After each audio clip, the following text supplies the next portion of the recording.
అందరికీ నమస్కారాలు.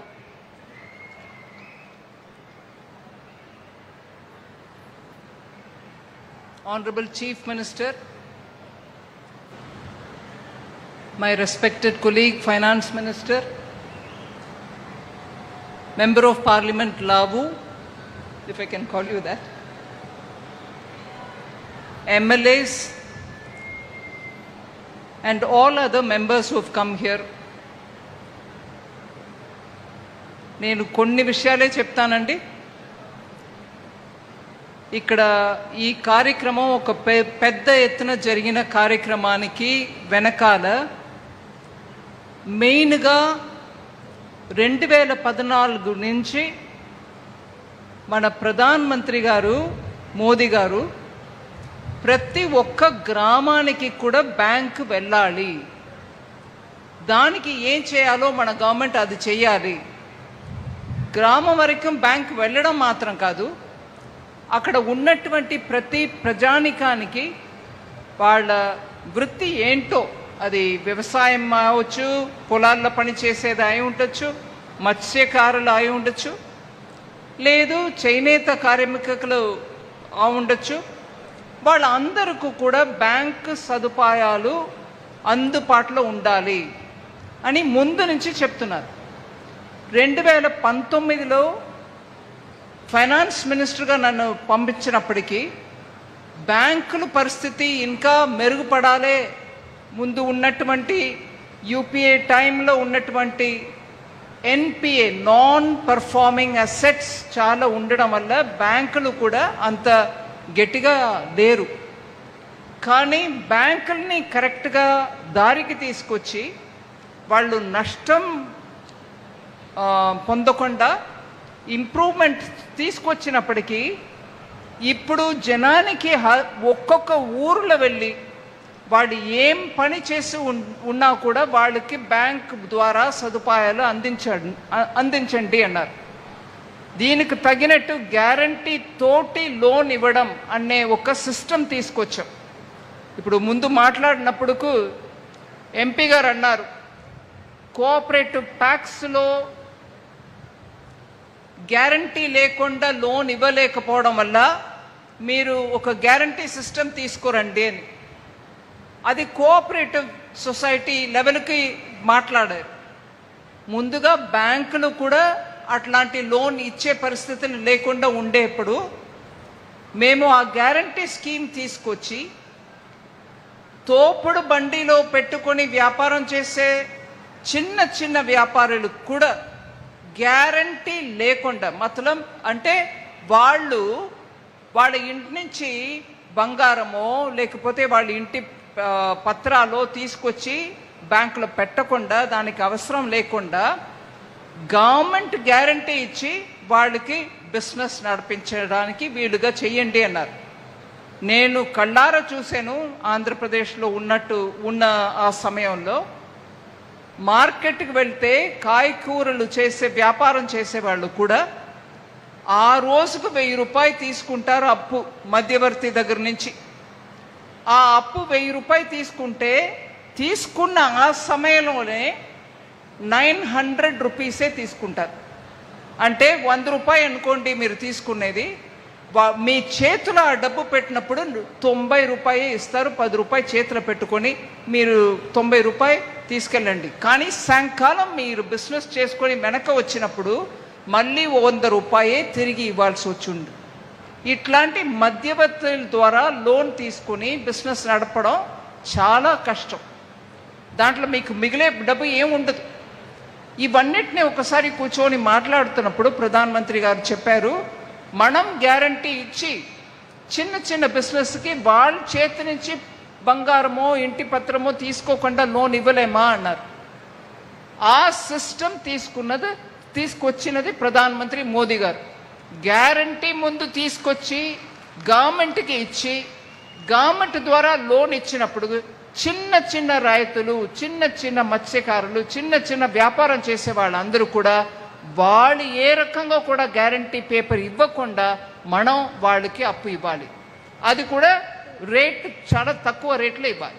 ఈ మధ్యవర్తులు నమ్ముకొని లోన్ ఇచ్చి పుచ్చుకున్నప్పటికీ వాళ్ళకి ఏం ఆదాయం మిగలదు కదా అనే ఆ పెద్ద మనస్సు మాన్య ప్రధానమంత్రిజీ వారికి ఉన్నటువంటి ఆ మనసు వల్ల ఈ స్కీమ్స్ అన్నీ వచ్చాయి.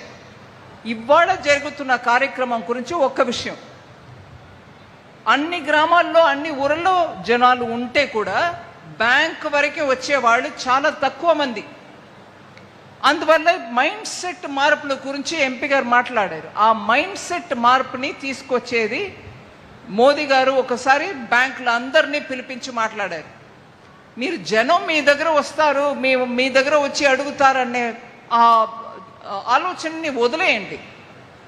మీరు వెళ్ళండి, గ్రామాల్లో వెళ్ళి ఎవరికి ఏ లోన్ ఇవ్వాలనేది మీరు అసెస్ చేసుకుని దాని తర్వాత లోన్ ఇవ్వండి అన్నారు.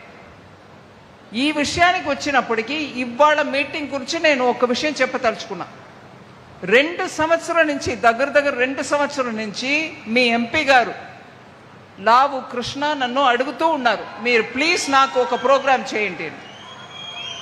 2024 ఎలక్షన్ తర్వాత ఒకసారి మళ్ళీ కలిసి మీరు ఇప్పుడే నాకు ఇవ్వండి అన్నప్పుడు నేను చీఫ్ మినిస్టర్ గారితో కూర్చొని మాట్లాడినప్పుడు చెప్పాను, ఇలాగా లావు గారు అడుగుతున్నారు నర్సరావుపేటకి అక్కడ బ్యాంకుని పంపించి చెయ్యాలా అని. ఖచ్చితంగా చేయండి, అది మాత్రం కాదు దాని తర్వాత ఇంకా ఎక్కువ చోట్ల ఆంధ్రప్రదేశ్లో చేయండి అన్నారు.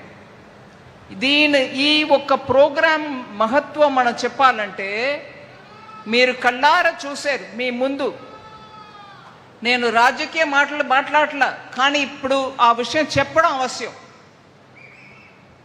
2004 నుంచి 2014లో బ్యాంక్ నుంచి అప్పు ఎవరికైనా ఇవ్వాలంటే అప్పుడు ఉన్న కేంద్ర ప్రభుత్వంలో ఉన్న పార్టీ ఫోన్లో చెప్పేది, నర్సరావుపేటలో ఈ ఫలానా వ్యక్తికి డబ్బు ఇవ్వండి.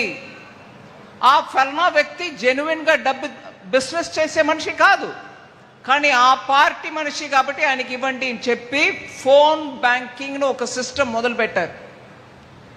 సో కేంద్ర ప్రభుత్వంలో ఉన్నటువంటి పార్టీ చెప్తే అప్పుడు వాళ్ళకు లోన్ ఇస్తే లోన్ ఇచ్చినట్టు లెక్క బ్యాంకులో పెట్టుకోవాలి. ఆ ఏ డబ్బు కూడా తిరిగి రాలా, బ్యాంక్ అప్పుల పాలయ్యాయి. ఎన్పిఏని అందరూ మాట్లాడటం మొదలుపెట్టారు. ఇవాళ నర్సరావుపేటలో జరిగిన ప్రోగ్రాము ఇలాగ ఇంకా చాలా ప్రోగ్రాం దేశవ్యాప్తంగా మనం చేస్తూ పోవడం, ప్లస్ ఇప్పుడు మన ముఖ్యమంత్రి గారు చెప్పడం వల్ల ఇంకా ఆంధ్రప్రదేశ్లో ఇట్లాంటి ప్రోగ్రాం చేయబోతున్నాం. కాబట్టి విషయం ఆ ఫోన్ ద్వారా జరిగిన బ్యాంకింగ్కు ఇప్పుడు జరుగుతున్న బ్యాంకింగ్కు తేడా చూడండి. గ్రామానికి బ్యాంకులు వెళ్ళారు, ప్రతి గ్రామంలో ఉన్న వ్యక్తియే వాళ్ళు వెతికి చూసి తీశారు. ఇప్పుడు ఉన్నారు ఇక్కడ బ్యాంకు సిఎండీస్ అందరూ, చీఫ్ మేనేజింగ్ డైరెక్టర్స్ ఇక్కడ ఉన్నారు, మీ ముందే కూర్చున్నారు.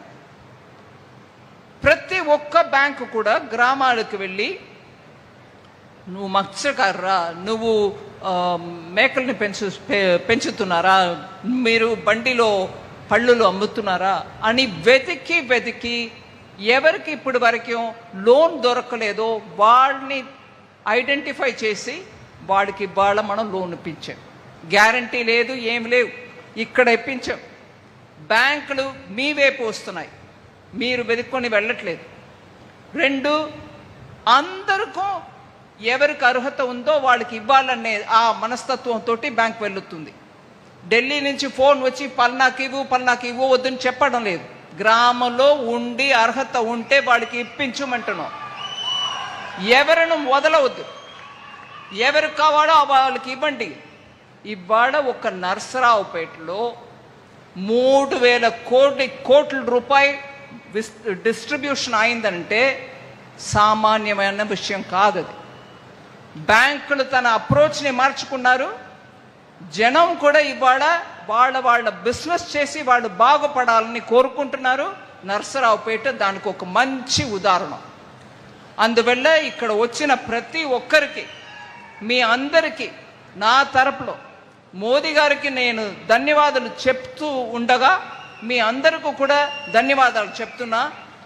మీకు దొరికిన ఈ అవకాశాన్ని మన ముఖ్యమంత్రి గారు చెప్పినట్టు మంచిగా అవకాశాన్ని సదుపయోగం చేసుకోండి. ఈ బిజినెస్ని వృద్ధి చేసుకోవడానికి, ముందు తీసుకెళ్ళడానికి మీరు ఎంత ప్రయత్నం చేయాలో చేసి, ఇంకా బ్యాంక్ మీకు అండదండగా ఉంటాయనే మాట నేను చెప్పి, మన భారతదేశం 2047 సంవత్సరం వచ్చినప్పటికీ మంచి డెవలప్డ్ దేశంగా ఉండాలి అనే వికసిత్ భారత్ అనే ప్రధానమంత్రి మోదీ గారు మన ముందు ఆదర్శం పెట్టారు. ఆ ఆదర్శాన్ని మనం అందుకోవాలంటే మన అందరికీ బ్యాంక్ సదుపాయం చెయ్యాలి, అండదండగా ఉండాలి అనేది మన అందరం అర్థం చేసుకుని బ్యాంకుల్ని కూడా మన సదుపయోగం చేసుకోవాలి.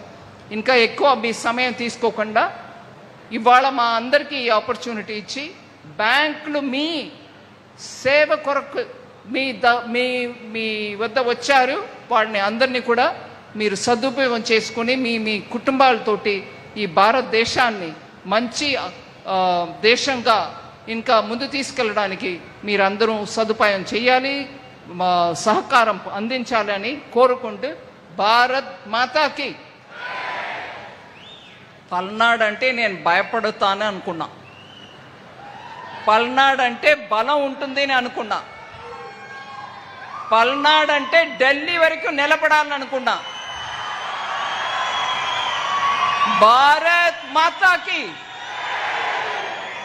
పల్నాడు బలం చూపించండి.